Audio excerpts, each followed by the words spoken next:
Ashamaa harka fuunee kabajamtootaa fi jaalatamtoota hordoftoota keenya. Sagantaa keenya guyyaa har'aatiin waa'ee waraana bilisummaa Oromoo gara kibba Itoophiyaa fi kaaba Keeniyaa gidduutti argamu kan isin biraan geenyu ta'am. Waa'ee hidhattoota waraana bilisummaa Oromoo naannoo isaan jiraatanii keenya kana Keeniyaan opereeshinii irratti geggeessaa kan turtee fi amma maalirra akka jiran kan isin biraan geenyu ta'a. Hanga xumuraatti nu waliin akka turtanis naffeera. Hidhattoonni waraana bilisummaa Oromoo bakkeewwan kaaba Keeniyaa fi kibba Itoophiyaa garaagaraa keessa kan socho'anidha. Poolisiin biyyaalessa Keeniyaa hidhattoota waraana bilisummaa Oromoo gama kaaba Keeniyaa yookaan biyyattii isaanii keessa socho'an jedhe irratti dhihoo opereeshinii geggeessaa tureera. Kunis eega bulchiinsi pirezidaantii Wiiliyaam Ruutoo kan hawaasa Booranaa biratti deeggarsa guddoo qaban aangootti bahanii as kan taasifamedha.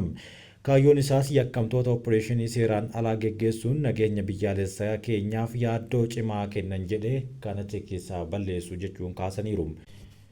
Kanaanis meeshaa waraanaa, meeshaalee qunnamtii, qoricha sammuu namaa hadoochuu fi kanneen kan biraa to'achuu ibsa godheera. Nama qindeessaa jedhee dabalatee kan to'ates ifa godhe. Waajjirri tikaa Itoophiyaa gama isaatiin opereeshiniin Keeniyaa qindoomina mootummaa Itoophiyaa waliin taasifamuu kan ibsee fi hidhattoonni waraana bilisummaa Oromoo himannaa mootummaan Keeniyaa irratti dhiyeessee waaqqatanii opereeshinii kanaaf ammoo mootummaa Itoophiyaa himataniiru. Waggoottan dheeraaf Keeniyaanis ta'ee gammoojjiin kaaba Keeniyaa yookaan biyya sanii keessatti argamuu fi Itoophiyaa daangessu hidhattoota waraana bilisummaa Oromoo ta'ee qabsaa'ota ABO'dhaaf akka ulaatti tajaajilaa tureera. Hawaasni Booranaa gama kaaba Keeniyaa kaawuntii jechuunis bulchiinsa kanneen akka Marsaabitii akkasumas Isiyooloo keessa bal'inaan kan jiraatudha. Bakkeewwan lafa gammoojjii bal'aa ta'an kun gama kaabaan Itoophiyaadhaan kan daangeffamudha. Naannoonni kun lafa lammiileen Itoophiyaa jiruu gaarii barbaacha gara Afrikaa kibbaatti ittiin imalaniin hulaadha. Erga poolisiin Keeniyaa kutaa bulchiinsa Sololoo akkasumas Martii jedhaman keessatti opereeshinii geggeessuu eegalee ammoo rakkoon akka uumamaa jiru himamaara. Qindeessitoonni warra Keeniyaa akka jedhanitti kaayyoon isaa dahoo hidhattoota kanaa qulqulleessuudha jedhaniiru. Maqaa duula kanaanis Ondo'aa Jaangilii jechuunis yakkamtoota baasuu jecha jedhudha. Hidhamtoonni waraana bilisummaa Oromoo kanarra gammachuu akka hin qabnes kaasan. Gorsaan ol'aanaan ajajaa waraana bilisummaa Oromoo obbo Jireenyaa Guddataa kaampii waraanaa yookaan naannawa sanaa akka hin qabne himanii Keeniyaa keessa jiraachuuf iyyuu waboon fedhii akka hin qabnes dubbateera. Garuu daangaan sirriin sararame waan hin jirreef namuu gamaa gamanaa wal keessa kan deemuu fi waraanni isaaniis haaluma kanaan achi keessa akka socho'u himu. Garuu daangaan sirrii sararame waan hin jirreef namuu akkuma barbaadetti achi keessa akka deemus irra deebi'aniiru.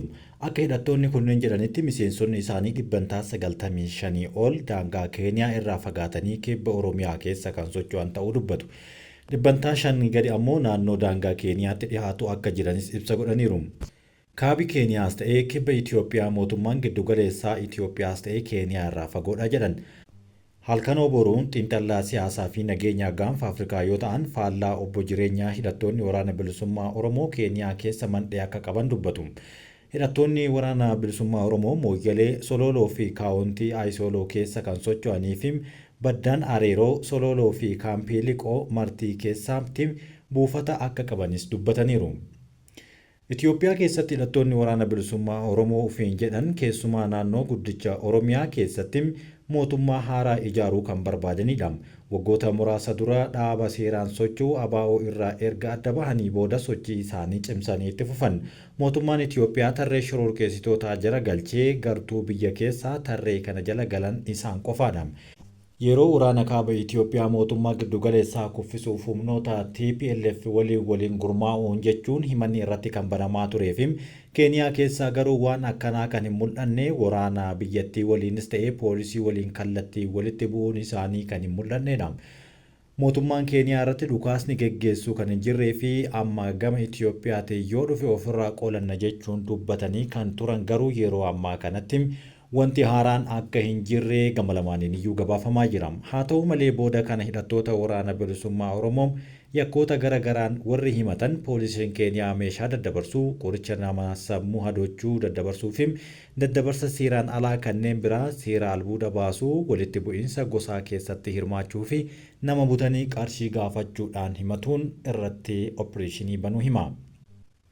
Kanneen keessaa immoo Sololoo, Mooyyalee, Noorzi fi Maartiitti akka baay'atanis ni himama. Hojjetaan nageenya kaawuntii Maarsabiit Hasan Omar isaan irratti yakki gudeeddii fi nama butanii mallaqa gaafachuu baratamaa akka hin taane himuun garuu qoricha daddabarsuun kan jiru jechuun dubbateera. Amma qoricha seeraan alaa daddabarsuun sirrii kan hin taanee fi qaamolee mootummaa kan himatu waraana bilisummaa Oromoo qofatu raawwata jechuun illee waan hin danda'amne jedhama. Daa'ima xixiqqoodhaa hanga nama gurguddaatti Mooyyalee hanga Naayiroobiitti nama hedduutu kana keessatti hirmaata. Garuu waraana kanarratti quba qabuun sirrii akka hin taane dubbataniiru. Hidhattoonni waraana bilisummaa Oromoo mootummaa Itiyoophiyaa malee mootummaa Keeniyaa loluuf fedha akka hin qabne kan dubbatan yommuu ta'u, mootummaa Itiyoophiyaa garuu ofirraa qolanna jechuun dhaadachaa turaniiru. Oomishaa fi daldalli hashiishii Shaashamannee hanga Keeniyaa fuulla'uun akka socho'u kanaan dura wanti gabaafamaa ture ni yaadatama. Qondaalli waraana bilisummaa Oromoo obbo Jireenyaan daangaa irratti humnoonni adda addaa yakkoota raawwatan hundasaa fedhii waraana bilisummaa Oromoo himachuun dogongora jechuun kaa'e. Kaayyoo waraanichaa ammoo yakkaa fi saamichatti bahuun akka hin taane ibsanii haa ta'u malee bilisummaadhaaf kan loluu fi gartuu yakka irratti bobba'ees akka jiru jechuun dubbateera. Sololoo fi Aayisoloo keessatti kanneen yakka qindaa'aa irratti bobba'an osomaa jiraniyyuu albuuda baasuu koontiroobaandii keessaa fi namoota ogguruu irrattis warri hirmaatan haa jiraatanii malee irra jireessi isaanii bilisummaa isaaniitiif warra falmatanidha jechuun dubbate. Hidhattoonni yakka irratti bobba'an jedhan kun dargaggoota doqdoqqee oofan waliin wal qunnamuu qarshii guddaas kaffaluuf poolisoota malaammalu jechuunis ni dubbatu. Gama kaaniin gartuun yakka irratti bobba'an jedhamee bakkeewwan qabeenyi jiru to'achuudhaan hawaasa naannichaa waliin muddama isaan keessa galcheera. Waraanichi toora koontiroobaandii to'achuu jalqaban akka albuudni bahus kan to'atanii fi hawaasa naannichaatiif ammoo rakkoo nageenyaa cimaa akka ta'u warri naannawa san jiraatan ni dubbatu. Waggoota dheeraaf biyyoonni ollaa Itiyoophiyaa kanneen akka Keeniyaa, Eertiriyaa, Somaaliyaa fi Suudaan hidhattoota mootummaa dhufaa darbaa Itiyoophiyaa lolaniif yeroo adda addaatti mandhee ta'anii ni tajaajilu. Keeniyaan addatti hoggantootaa fi hidhattoota waraana bilisummaa Oromoo ABO fi deeggartoota dhaabichaa Itiyoophiyaa keessaa baqataniif bakka dahannaa ta'aa turteerti. Ammas bakka dahannaa ta'aa jirti. Qondaaltonni dhaabbatichaa garri caaluu biyyoota ollaa jiranis gama Keeniyaatiin akka bahan yommuu ta'u ni himama. Kunis erga bara 1990 keessa dhaabni Addawaawii Finfinnee to'achuun ABO waliin erga wal dhabanii eegalee immoo kan itti cimedha jedhama. Yeroo dheeraadhaaf akka dubbatutti bara 1991 eegalee Keeniyaan waraana bilisummaa Oromootiif bakka nagahaa turte kan jedhu xiinxalaan siyaasaa fi nageenya gaanfa Afrikaa Haalkoon.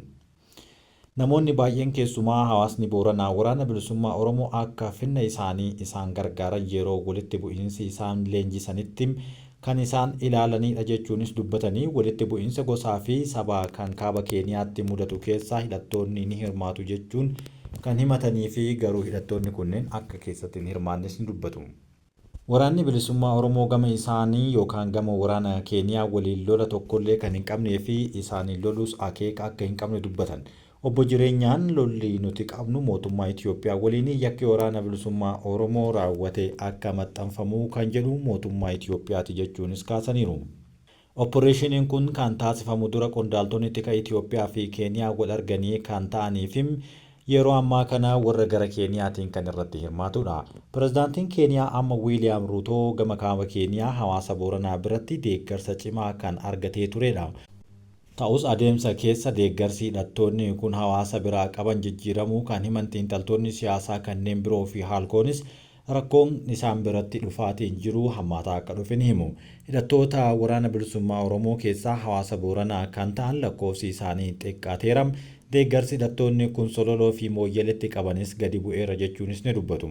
Kunis erga bara 1991 eegalee waan hawaasa irratti raawwataniin wal qabatan nama ugguruu, ajjeesuu, horii isaanii saamuu yookaan fudhachuu akka ta'ee fi kanneen dirqiidhaan waraanatti galchuus ni dabalata. Gama kaaniin bara bulchiinsa Ruutoo kanatti kan ture mootummaa Itiyoophiyaa fi hidhattoonni WBO araara akka buusan Keeniyaan kan qooda fudhachaa turtee fi mariin marsaa lammaffaan Taanzaaniyaatti geggeeffamaa ture osoo hin milkaa'in xumurameera. Hariiroon bulchiinsa ministeera muummee Abiyyi Ahmedii fi pirezidaantii Wiiliyaam Ruutoo cimaa akkuma dhufeen Keeniyaan hidhattoota kanarratti haleellaa raawwachuu eegalteerti. Mootummaan Itoophiyaa kana dura waa'ee sochii hidhattoota waraana bilisummaa Oromoo kana gama daangaa Keeniyaa keessa socho'an yaaddoo ibsataa kan turee fi yeroo ammaa kana Keeniyaa waliin qindaa'uudhaan operaashinii cimaa kan irratti banan ta'uu himu. Muummichi ministeeraa Itoophiyaa Dr. Abiyyi Ahmad bara 2020 keessa eebba piroojeektii irratti daangaa Keeniyaatti argamanii Alshabaabii fi ABO Shanee naannoo kana keessa balleessinee tokkummaan ni cima jechuun dubbatanii turan. Akkasumas yeroo adda addaatti humnoonni nageenya Itoophiyaa hidhattoota waraana bilisummaa Oromoo adamsuuf jecha gama daangaa Keeniyaatti seenuun gabaafamaa kan turudha. Mootummaan Keeniyaa hidhattoota kana irratti operaashinii gaggeessuu yoo ibsu garuu kun kan duraati miti. Waggoota muraasa dura operaashinii gaggeesseera, keessumaa bulchiinsa Marsaabiit keessatti operaashinii cimaa akka gaggeesse himamaa tureera. Walitti bu'iinsa sabaa hawaasa Booranaa fi Gabraa bara 2022 keessa hammaate keessatti hidhattoonni kunneen meeshaa waraanaa Itoophiyaatii galchuun hammeessaniiru jechuun aangawoonni Keeniyaa himataa turan. Boodar oggura sochii labsuunis sakatta'uu taasisuun meeshaa waraanaa gurguddaa to'achuu beeksisanii turan. Suni garuu bara bulchiinsa pirezidaantii Keeniyaa Uhuruu Keeniyaataa kan ta'ee fi walitti bu'iinsi waggoota dheeraadhaaf adeemaa ture sun filannoo Keeniyaa bara 2022 booda tasgabbaa'eera. Pirezidaanti Ruutoo jalatti operaashinii gaggeeffame kun miidhaa hangam hidhattoota irratti akka geessise garuu hanga ammaatti wanti ifa ta'ee hin jiru. Mootummaan humna diinagdee hidhattoota albuuda to'atanii fi yakkaawwan garaagaraa irratti bobba'an jedhe laaffisuuf akka operaashinii kana gaggeesses yeroo garaagaraatti himaa tureera. Kabajamtootaa fi jaallatamtoota keenya odeeffannoon har'a isin biraan gahuuf qopheeffanne kan hanga ammaatti dhageeffattaniidhaan waliin waan turtaniif galatooma.